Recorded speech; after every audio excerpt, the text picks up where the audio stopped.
Queria pedir desculpas que eu tô com... O nosso Diogo Defante veio hoje como participação especial. Gregório, eu quero dizer que ele é um hipster, sempre foi, e ele resolveu pegar uma doença muito antiga que se pegava nos idos de 98, que é a conjuntivite. Você que é jovem nunca pegou, não sabe o que é. Mas conjuntivite é uma espécie de inflamação ou qualquer bactéria que você pega no olho e você fica passando para as pessoas. Já são mais de 8 pessoas infectadas aqui no escritório do Porta, a gente agradece por isso. A gente teve 3 baixos, atenção, Joema, um beijo para você que está em casa agora nos assistindo, só por um olho. Então a gente quer começar esse programa pedindo desculpa pelo nosso Gregório do Vivier e seu estado atual. Você acha que lá vai ele. Nem dá certo. É o pior DJ do mundo. Cara, é de época o conjuntivite? Ninguém mais tem? Eu nunca mais tinha ouvido falar. Pode ser que não seja, que eu viva numa bolha que não entra conjuntivite, mas eu nunca mais vi conjuntivite. Conjuntivite, e era muito comum, né? Eu nunca tinha pegado. Sabia que é a minha primeira? É? Eu sempre quis, eu achei chique. Sabe por que eu acho bom da conjuntivite? É uma desculpa pra usar óculos escuros em situações inusitadas. E, Gregório, você andando de óculos escuros aqui pelo Porta e você tá muito gato. De verdade. De verdade. Dá um ar meio tipo... Foda-se, eu sou apenas um rapaz que não ligo pra essas coisas. Pois é, eu também tô sentindo isso, sabia? A tal ponto que talvez eu tenha gerado as conjuntivites esfregando meu olho todo dia. Então para. Não, eu tô com tapa-olho, cara. Não vai... Para. Ô, João, vai tacar álcool gel assim, seu merda. Para, cara. Vai sujar tudo, idiota. Vou sujar não, vou limpar tudo. Cara, eu não consigo... Eu já falei sobre isso, né? Minhas inseguranças desse programa. Aliás, são talvez a pauta principal que você mais gosta de abordar. Mas tem uma insegurança que me faz não bancar os óculos. Eu me acho meio ridículo de óculos escuros, meio marrento. Acho que óculos escuros é uma coisa de gente marrenta, entendeu? Eu boto os óculos, foda-se. Ainda mais em lugares fechados. Eu acho que ele passa uma coisa de celebridade. E o mais engraçado que eu acho disso é que às vezes a gente vê o kit celebridade na nossa frente. Que fazem tudo menos ele não aparecer. Exatamente. Que é andar rápido, óculos escuros, boné, olhando pro chão. Imediatamente você olha e fala, quem é esse? Esse é alguém, esse é famoso. Claro. Lógico, ele tá andando como se ele fosse famoso. Uma vez, eu aprendi isso com Caetano Veloso, que uma vez, certa feita, saiu do Baiana System, do barco do Baiana System, navio, como me corrigiram, navio. E todos preocupadíssimos, falando, cadê os seguranças do Caetano? E ele falou assim, ao contrário, é andar sozinho. Amigo, ele Carnaval de Salvador, tirou-lhe uma reta. Tirou uma reta. E foi. E, cara, quando a pessoa via, ele já tinha passado. E aí ele, beijinho, nada aconteceu. Então... Já o MC Daniel... Conta como é que você viu o MC Daniel no avião uma vez. Eu tava no avião, assim, embarcado, e entrou um sujeito de balaclava e óculos escuros. Não, eu curto muito a balaclava. Tal qual o guerreiro medieval, tal qual uma pessoa nas cruzadas. MC Daniel, antes que você diga que a gente tá tirando sarro do seu cara, não estamos falando... Eu adorei a balaclava e queria eu ter coragem de usar uma balaclava, porque eu acho que a balaclava te leva para um outro nível. Você balaclava é artistaço. Ô, Gregório, você tem alguma coisa para dizer sobre a sua semana, além da conjuntivite, além da infecção, além de infectar outras pessoas? Cara, só dizer que eu tô completamente filipelizado. Dizer que Vale Tudo é um grande sucesso. Mas o destaque da novela Vale Tudo, pra mim, era um personagem que não tá na trama principal zona, não. Não fala assim. Mas tá também. Mas ali, tá ali. Comendo pela beirada. Comendo pela beirada. Aqui, becando. É deixar a mão pra fora e ele dá no dedo. Exatamente. E é o Renato Filipelli. O Filipelli tem um tipo de atuação, uma brincadeira, um jeito de ser, assim, que tá ganhando o brasileiro. Muita gente tá falando aí. Qual é a história Vale Tudo? É a novela do Filipelli? Eu tô ouvindo muitos aí da galera falar por aí. Então, parabéns pra você, tá consumindo o meu tempo livre. Mentira, eu vi muito pouco. A Giovana que tá vendo muito, a Giovana tá adorando, falou que tá um sucesso. Eu tô com muito pouco tempo livre, cara. Desculpa. Tá com muito pouco tempo livre? Muito pouco tempo livre. Eu imagino, Gregório. Olha, toda vez que eu tô em casa, assim, às vezes eu penso, Gregório deve estar agora batendo na laje, Gregório deve estar capinando um pedaço de chão em algum lugar. Você é um cara que realmente, se tem alguém que não tem tempo livre, é você. Porque você gasta seu tempo se atrasando, você gasta seu tempo fazendo desenhinho, que aí depois você junta tudo, faz um livro e vende pra uma meia dúzia de bobo alegre. Gregório, você tem que parar de enganar os outros.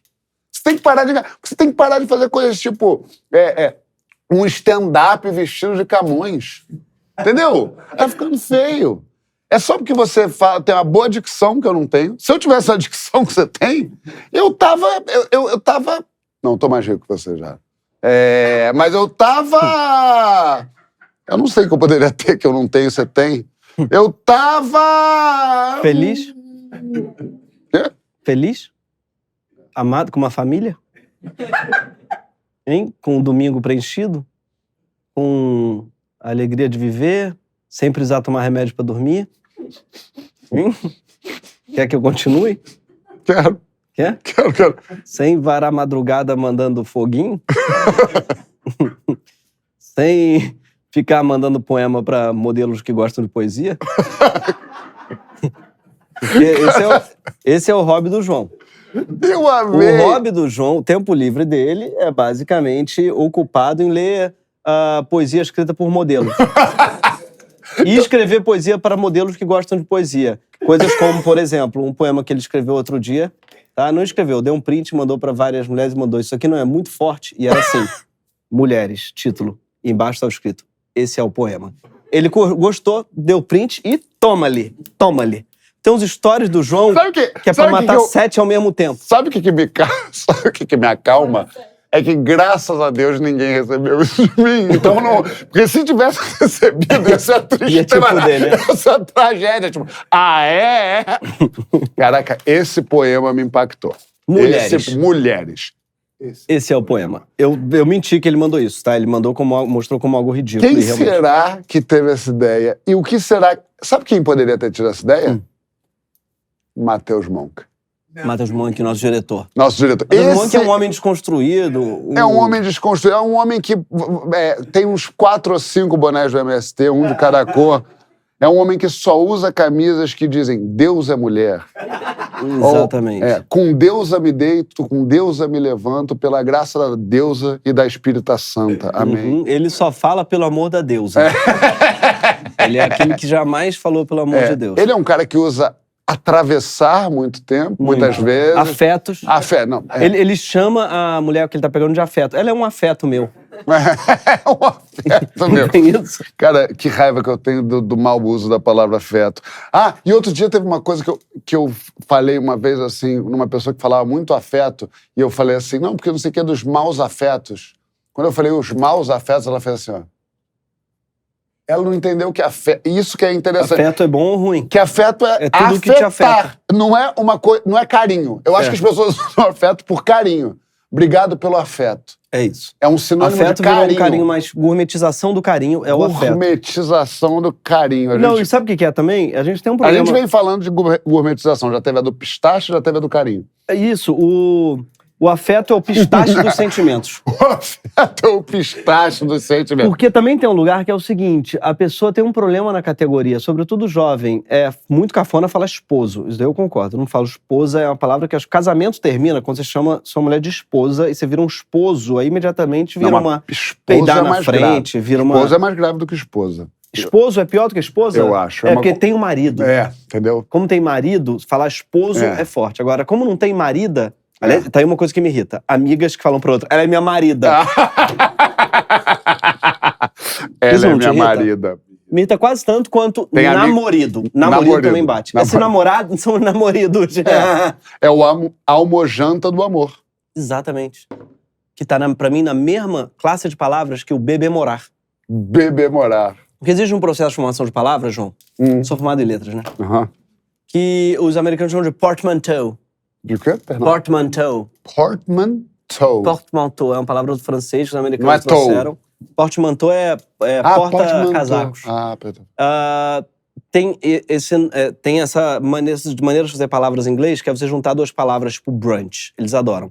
Breakfast e lunch. É um brunch, isso é um portmanteau. Bromance ou sitcom, situation comedy, vira um sitcom. O americano adora fazer palavras assim, aglomerando e imprensando elas e jogando fora uma parte de cada uma das palavras. Isso não existia na língua portuguesa até uma influência americana, por isso todos americana. Por isso que todos os nossos porta-mantões são recentes.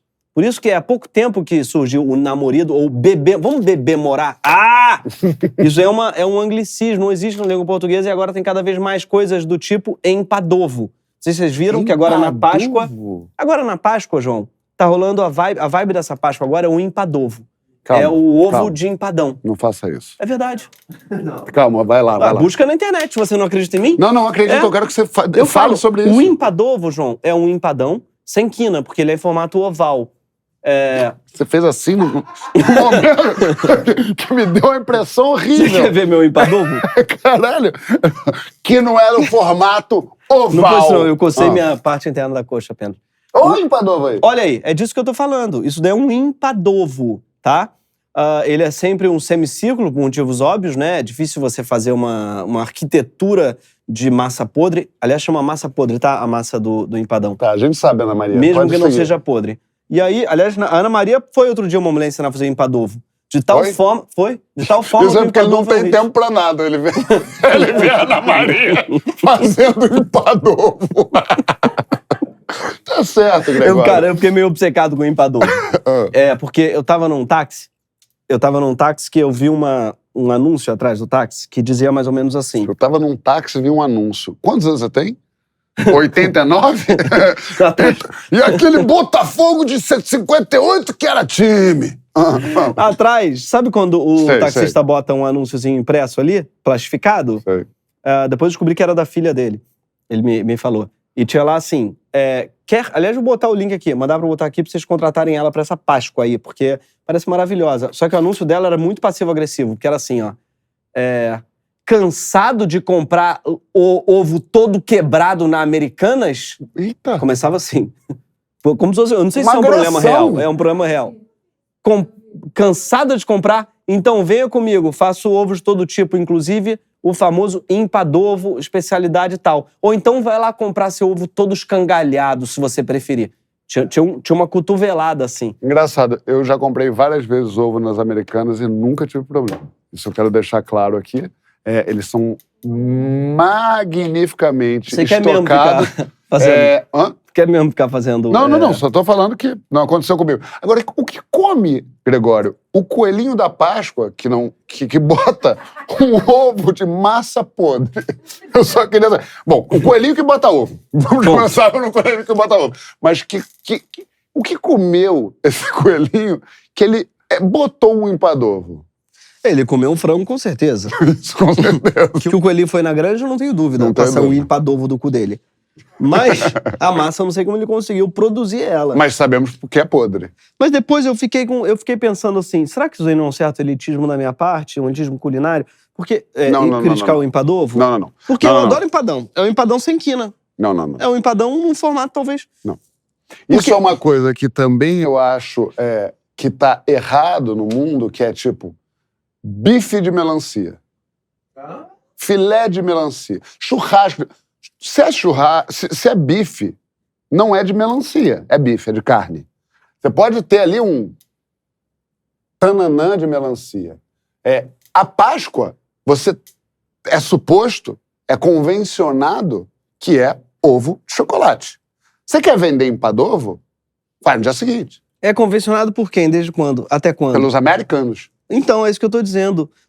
O empadovo não seria uma reação decolonial? Não seria a gente olhando para as tradições e rindo delas? E criando novas tradições? Na cara do imperialismo americano através do empadovo. Gregório, é isso. Brasileiro, João. Se você não estivesse contaminando os outros, eu bateria na sua mão agora. O brasileiro, ele olha para a rigidez do império e ri.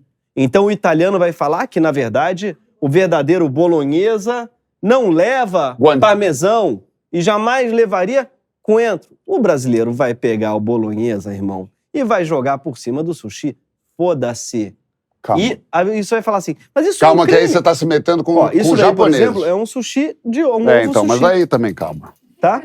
Aí eu acho que não. Aí você tá mexendo com a cultura japonesa, que eu acho que o pessoal de lá... Eu não falo de japonês como eu falo de americano. Eu acho que japonês ele é o bichinho, é uma pessoa João, mais sério, mas toda mais tradição, legal. mais ou menos, toda tradição foi inventada.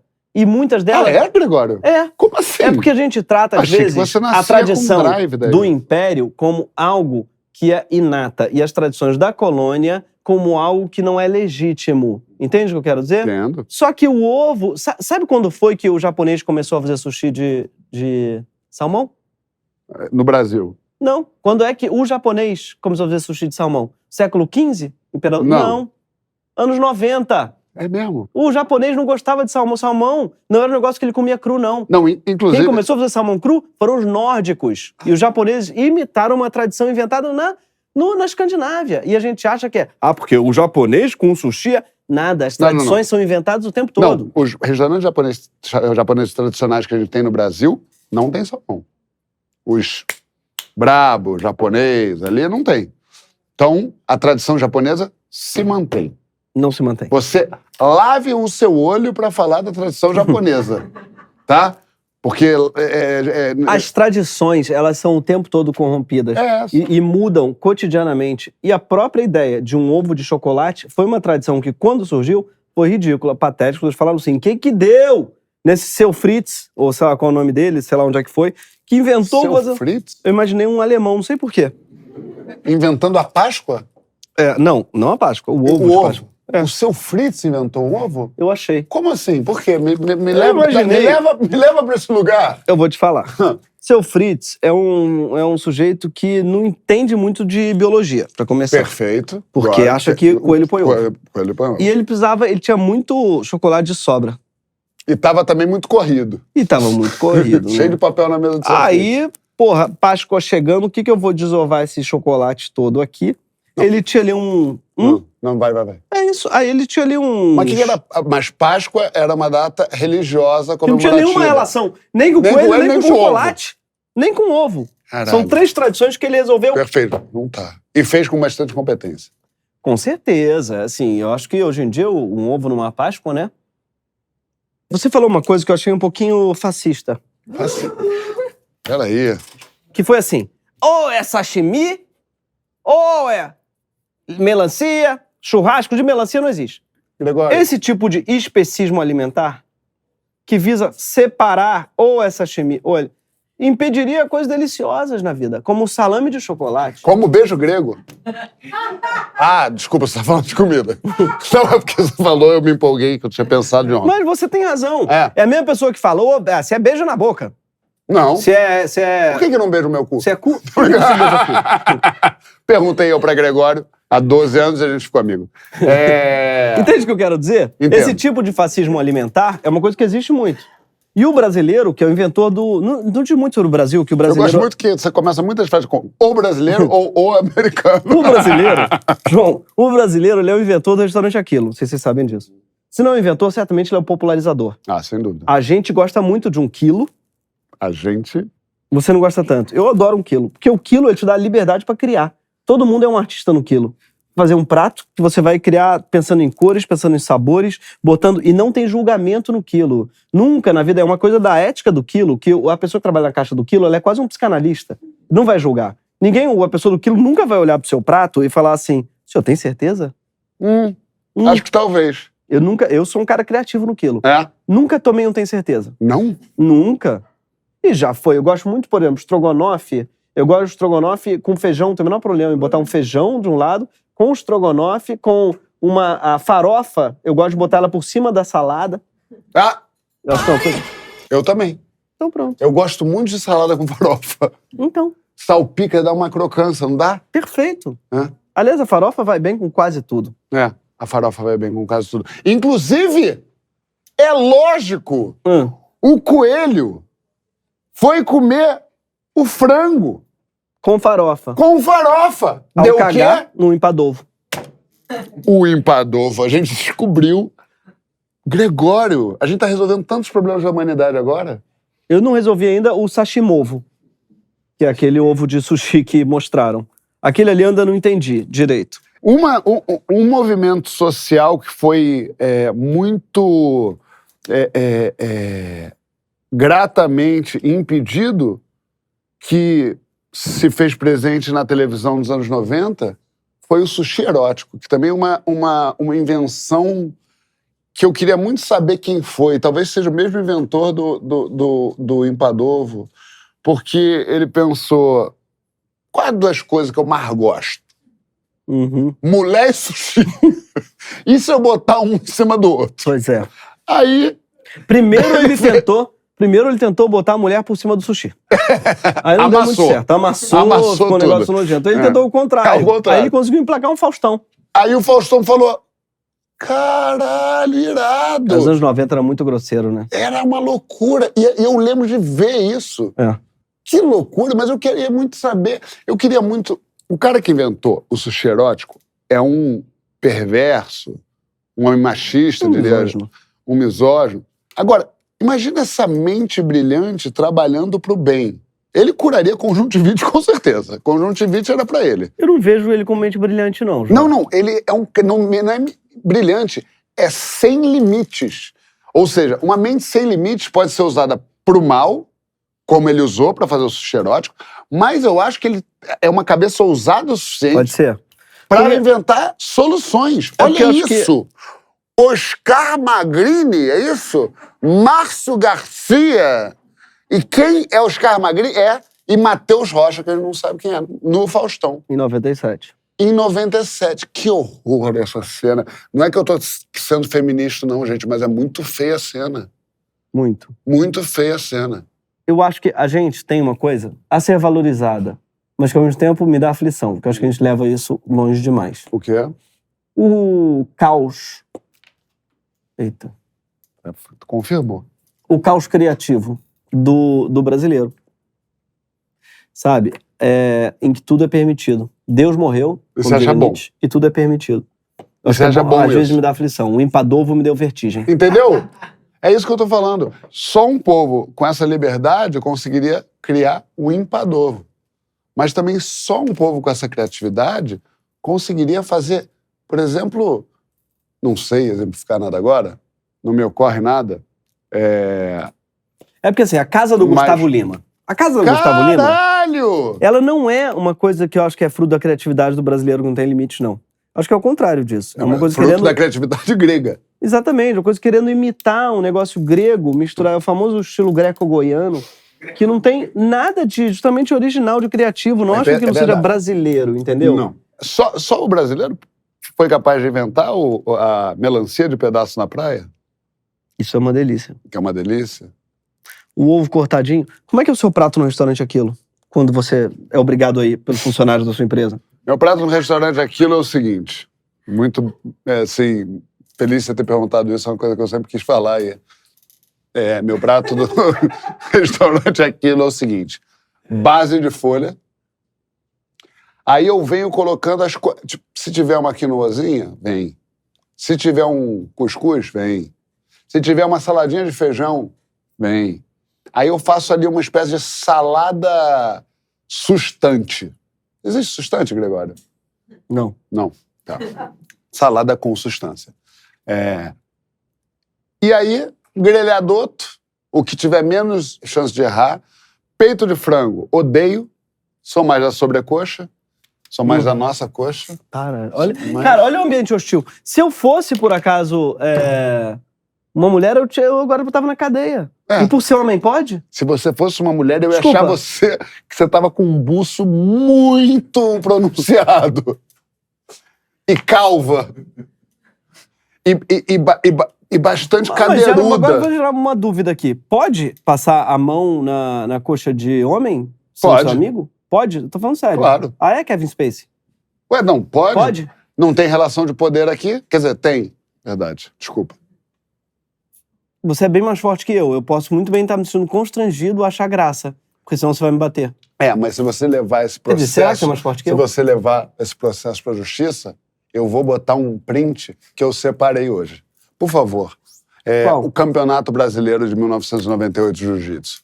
Gregório do Vivier, 3º lugar. Eu diria que você, como um 3º lugar, um bronze no Campeonato Brasileiro de Jiu-Jitsu, você, de 98, era o faixa amarela de 1 metro com 48 quilos mais perigoso do Brasil. Uma arma branca.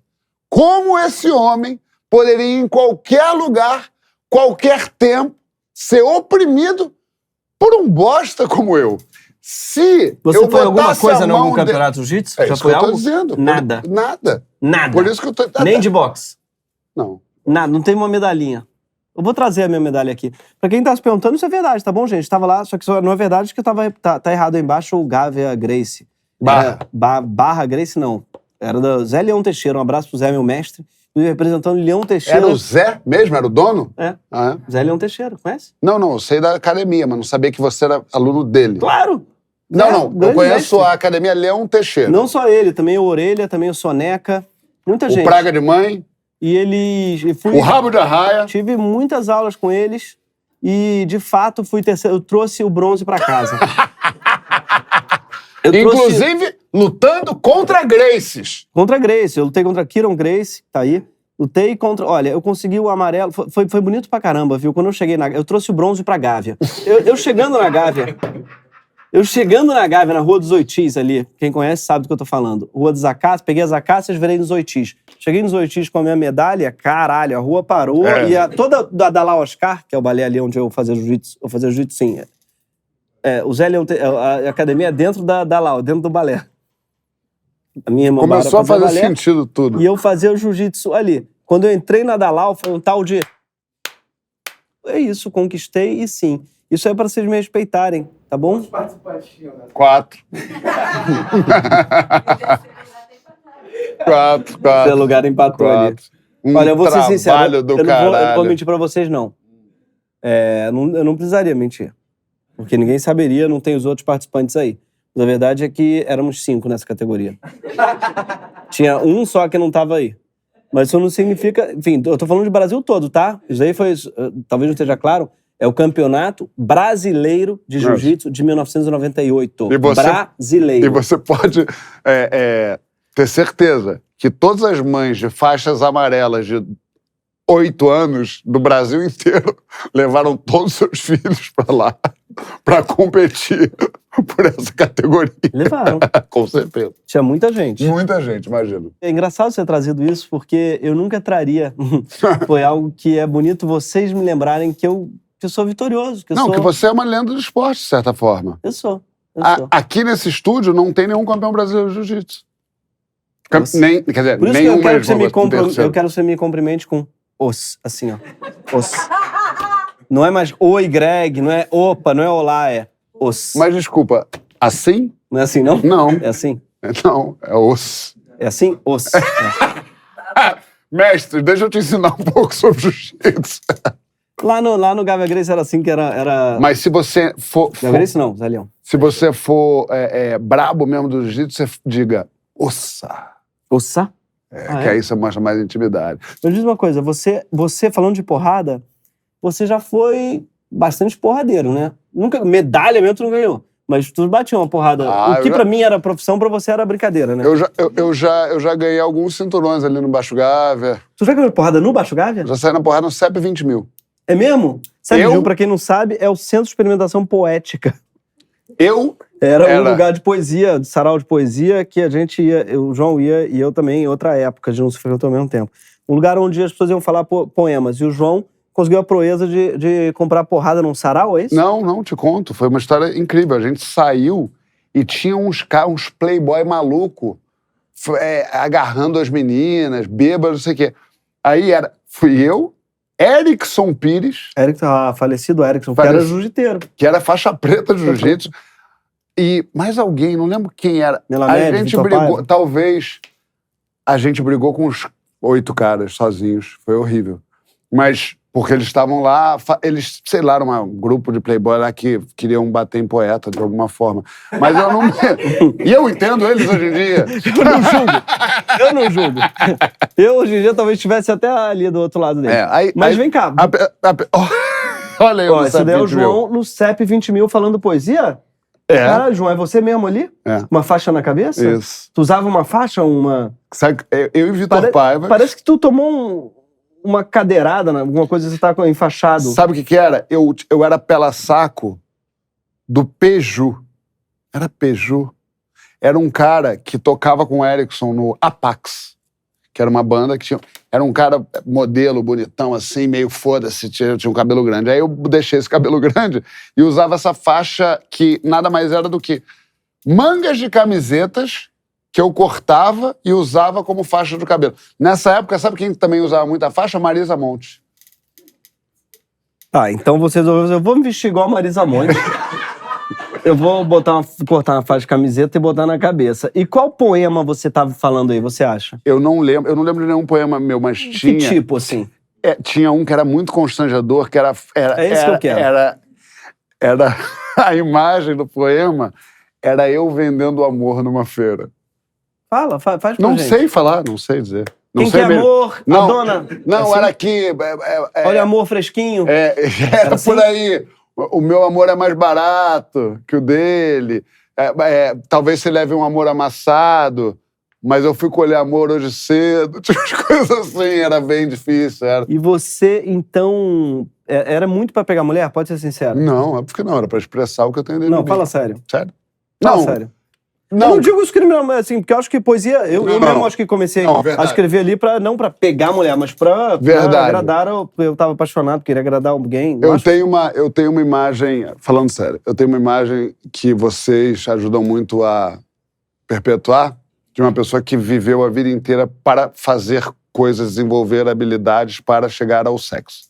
Mas a verdade é que quando eu comecei a escrever poesia, cara, eu era muito pequenininho. Muito mesmo. Tipo, eu tinha 12 anos. Eu era, tipo... Nem sabia que era sexo. Não? Não. Eu achava meio bonito. Era mais pra fazer tipo pra minha mãe, pros amigos dela, pra falar, meu filho escreve poesia. Isso eu achava maneiro. Era mais pra conquistar... Será que era pra conquistar minha mãe?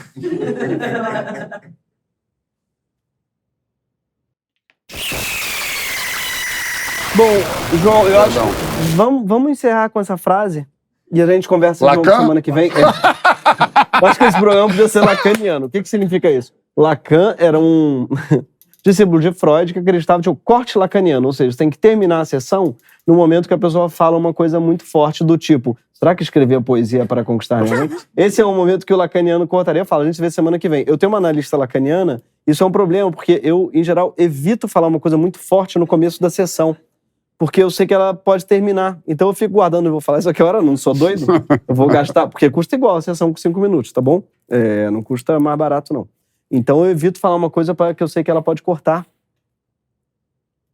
Você não vai falar mais?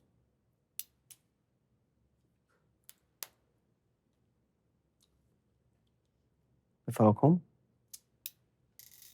Eu tô com dificuldade por causa do olho, de ver coisa... Sabe como você tá? Não, é porque eu achei bom a gente terminar realmente lacanianamente, mas aí você não terminou. Então a gente não vai terminar na frase ótima. Gente, vamos terminar. Se quiser terminar, já termina ali. Ah, não, eu quero continuar agora. Mãe... Não, mentira. Cara, mas eu gostei muito desse universo seu no... Porque pra você, João, a poesia foi uma fase. O João teve muitas fases. Eu acho que dá pra fazer um programa só sobre as fases dele.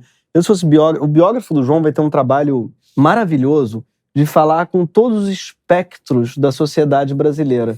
Ele vai falar com porradeiros, não vou nem falar jiu-jiteiro, porque o jiu-jiteiro não é um porradeiro, ao contrário, inclusive. Tá? Não, o Zé Leão Teixeira, eu lembro, teve um professor que caiu na porrada, ele foi expulso, porque caiu na porrada na boate. Não pode, é super rígido. Então o porradeiro, né, não é o igual ao lutador. Ao contrário, o lutador, a última coisa que ele quer é se mover numa porrada, até porque ele pode matar uma pessoa. Mas o João, ele era assim porradeiro. Eu, por exemplo, por isso que eu nunca briguei na rua, porque eu sei que eu tenho uma arma branca na mão. Assim, não só eu sei que... Tem uma arma branca na mão? Nem funciona, porque chama pau de arma. Então, por isso que eu evito cair na porrada, evito cair em provocação do João, porque eu sei que rapidinho... Pô, eu não imagino... Ele não viu minha mão chegar. Deu pra ver no frame que ele não viu. Eu tenho um tipo de rapidez que, enfim, pode depor contra mim e...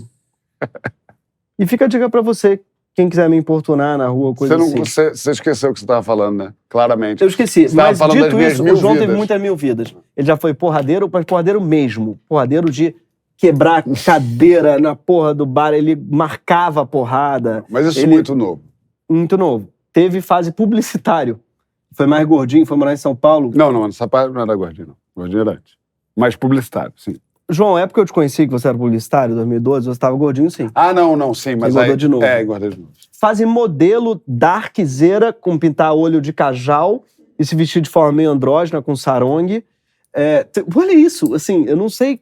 Teve uma fase fadista. Teve uma fase que ele foi a Portugal, ficou encantado com o país, começou a frequentar a casa de fado. E o João tem uma coisa meio camaleônica, como vocês podem ver no Renato Filipelli.